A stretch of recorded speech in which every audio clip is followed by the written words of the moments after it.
E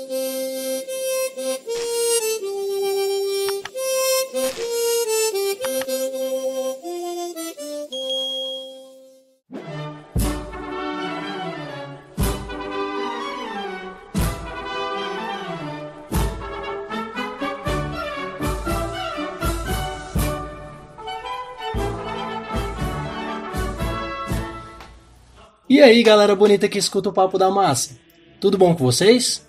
Conforme nós prometemos no episódio 3 do nosso podcast semanal, hoje nós trazemos uma edição especial para falar um pouco mais do que significa o Nacional Desenvolvimentismo. Como nós bem sabemos, Ciro propõe como plano de governo um projeto nacional de desenvolvimento, e esse projeto significa impor clara e detalhadamente objetivos a serem alcançados em um determinado espaço de tempo. Só que essa iniciativa ela não é inédita no Brasil, tampouco na América Latina. E é para falar um pouco mais disso que hoje temos o camarada Luiz Cardia Roque, que também é mobilizador da plataforma Todos com Ciro e editor do portal disparada.com.br, retomando um pouco de história para detalhar esse tema tão importante para nós e o futuro de nossa nação. Com a palavra, Luiz. Fala galera do Papo da Massa, aqui é o Luiz que está falando, eu também sou colaborador da plataforma Todos com Ciro e estou aqui hoje para falar com vocês um pouquinho sobre nacional desenvolvimentismo e a questão do agronegócio que vocês estão discutindo hoje, né? Inicialmente, eu acho importante dizer que o nacional desenvolvimentismo é um fenômeno histórico, essencialmente político, é um projeto político, e não apenas um paradigma teórico. Claro que tem muita teoria por trás disso, né? O estruturalismo latino-americano da CEPAL e outros atores do resto do mundo, e no Brasil o maior representante dessa tradição é um cara chamado Celso Furtado, que foi o criador do Ministério do Planejamento, por exemplo, no Brasil, né? Fez o plano trienal com o João Goulart, que não foi colocado em prática porque teve o golpe de 64, né? Mas o que eu acho importante conceituar é o nacional desenvolvimentismo como um fenômeno histórico do século XX nos países da periferia do capitalismo, que consiste basicamente no seguinte: diversos países como o Brasil de Getúlio Vargas, a Argentina do Perón, na primeira metade do século XX, países como a Coreia do Sul do General Park, no começo da segunda metade do século, e vários outros exemplos, né, eram países que antes eram submetidos às potências industriais do centro capitalista, né? Eles vendiam só produtos de baixo valor agregado, né? Produtos de exportação da agricultura ou do extrativismo mineral e tal, e importavam os produtos mais caros, os produtos manufaturados, os produtos industriais, né? E o que esses países fizeram no século XX? Eles conseguiram estabelecer uma política estratégica de desenvolvimento planejado pelo Estado. As formas variaram muito em relação a isso, né? Com mais ou menos democracia, com mais ou menos mercado, né? Mais ou menos empresas privadas ou empresas públicas e etc. O fato é que todos esses países tiveram em comum isso que a gente tem chamado de Projeto Nacional de Desenvolvimento, que o Ciro enfatiza tanto, né? Que envolve planejamento, métodos, objetivos, metas e métodos de avaliação, inclusive, e tudo isso articulado entre os setores públicos e privados. Levando o quê? Ao aumento da produtividade da economia. Você produz cada vez mais complexos, não só aqueles que você planta ou que você extrai da terra, né? E através da industrialização, o desenvolvimento desenvolve o país inteiro, ele cria renda de forma exponencial, né? Se você conseguir estabelecer políticas de distribuição de renda, a distribuição de renda se torna muito maior, você tem muito mais renda para distribuir, né? Então, falar de desenvolvimento é falar em indústria. E por que nacional desenvolvimentismo?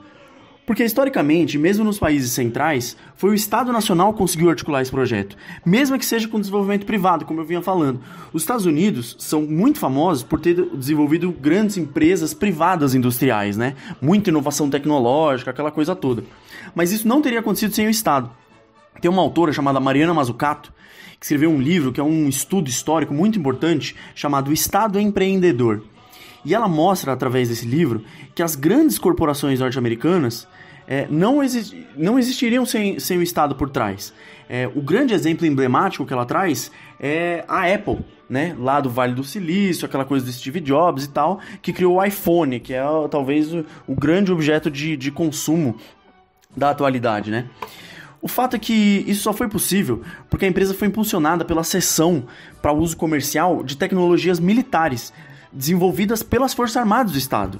Ou seja, não foi uma tecnologia que saiu do nada, apenas do livre mercado, né? Então, você tem o Estado ali pensando estrategicamente as suas forças armadas, desenvolvendo tecnologia, e isso, em um determinado momento, pode tornar-se para uso comercial. Isso é a origem da internet, por exemplo. Não existiria internet sem os investimentos militares. E não é só isso, tem investimento também de capital público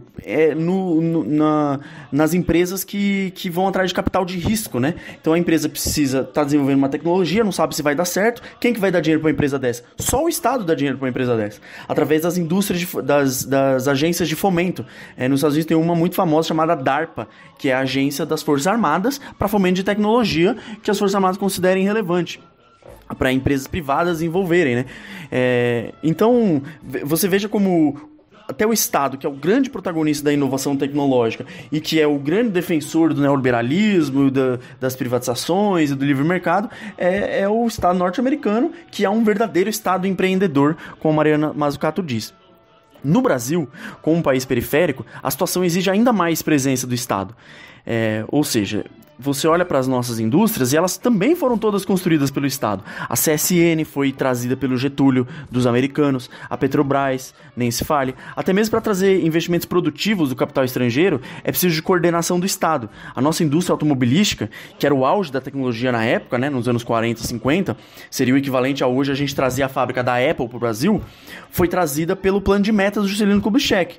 Além disso, ele articulou a indústria de autopeças, ou seja, era uma indústria nacional de autopeças, complementar àquela indústria de altíssima tecnologia que estava vindo para o Brasil, que era capital privado nacional. E tinha também empresas estatais que ele criou para articular tudo isso.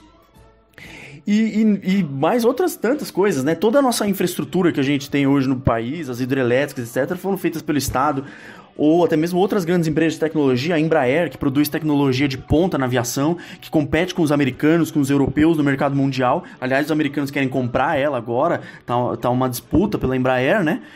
Foi uma empresa criada pelo Estado, só depois ela foi privatizada. Enfim, então assim, vocês podem ver como assim como os Estados Unidos, no Brasil, o Estado também protagonizou o nosso desenvolvimento industrial. Então, o nacional-desenvolvimentismo foi esse processo político que no Brasil durou de mais ou menos 1930 a 1979 e que basicamente era o Estado liderando a industrialização e o aumento da produtividade da economia do Brasil. E aqui a gente chega no ponto do agronegócio. As atividades agropecuárias não têm o mesmo nível de complexidade e divisão do trabalho que a indústria, ou seja, elas não têm o mesmo nível de produtividade que pode atingir a indústria. Então, elas geram menos valor agregado nas mercadorias, elas geram menos empregos. Mas o agronegócio é um setor essencial para a nossa economia, principalmente porque nós estamos nos desindustrializando há 30 anos. Então, quem tem pagado a conta da nossa balança de pagamentos, ou seja, quem tem criado renda através de exportações para bancar as nossas importações, que são muitas, é o agronegócio. Então é um setor que não pode ser menosprezado ou tratado como inimigo. É claro que precisa ser controlado, não pode deixar acontecer as violações do meio ambiente e dos direitos humanos que acontecem muito no mundo rural brasileiro. É preciso que o Estado fiscalize, puna, tira do negócio quem comete esse tipo de violação.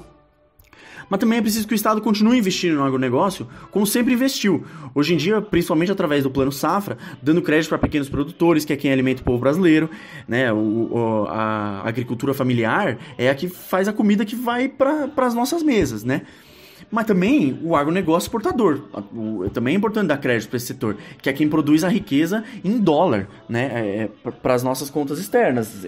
O setor de exportação que gera divisas para a gente poder bancar as importações que a gente faz, né? E mesmo do ponto de vista do desenvolvimento industrial, é importante a gente olhar para o campo, porque tem que aumentar a sua produtividade também, tem que aumentar a renda gerada no campo. Claro, de novo, é preciso fiscalizar, impedir violações, etc., mas não tem como achar que um projeto nacional passa por destruir o setor mais dinâmico da economia brasileira. Você vê, o governo golpista do Temer está aí comemorando que saiu da crise. É mentira! A economia continua sem crescer, a atividade industrial continua caindo. O que está bombando de verdade, e de novo, e equilibra um pouco a nossa economia, é o novo crescimento do agronegócio. Então, na hora de olhar os números do PIB, ele só olha o número geral, que é uma média, né? Que tem o crescimento do agronegócio segurando as pontas, enquanto onde realmente gera emprego, gera produtividade, que é na indústria, continua caindo a produção. Então, eu acho que é mais ou menos por aí que se insere o agronegócio no Projeto Nacional de Desenvolvimento que que a gente tá pensando pro futuro do país, né? Bom, é isso, galera. Muito obrigado pelo espaço aí. Os programas de vocês são muito legais, eu sempre ouço. E vou aproveitar também para dizer que sou editor e colunista do Portal Disparada. Então acessem e sigam lá, portaldisparada.com.br. E um forte abraço, pessoal. Brava gente brasileira, onde vá, temos serviço. Então tá aí, pessoal. Esperamos que vocês tenham gostado do conteúdo e que compartilhem com o máximo de pessoas possível essas informações. Vale sempre ressaltar que você faça parte das nossas redes sociais, como Instagram, página do Facebook e também o blog todoscomciro.com. Além disso, temos o blog vempramassa.com, que é um espaço criado para você enviar seu texto, vídeo ou áudio a respeito do cenário político nacional, com enfoque na candidatura do Ciro Gomes. Não se esqueça também de visitar o site oficial da campanha do Ciro, portalcirogomes.com.br, e as mídias sociais dele, Twitter Ciro Gomes, Instagram Ciro Gomes e a página no Facebook Ciro Gomes. Fiquem em paz e até uma próxima oportunidade.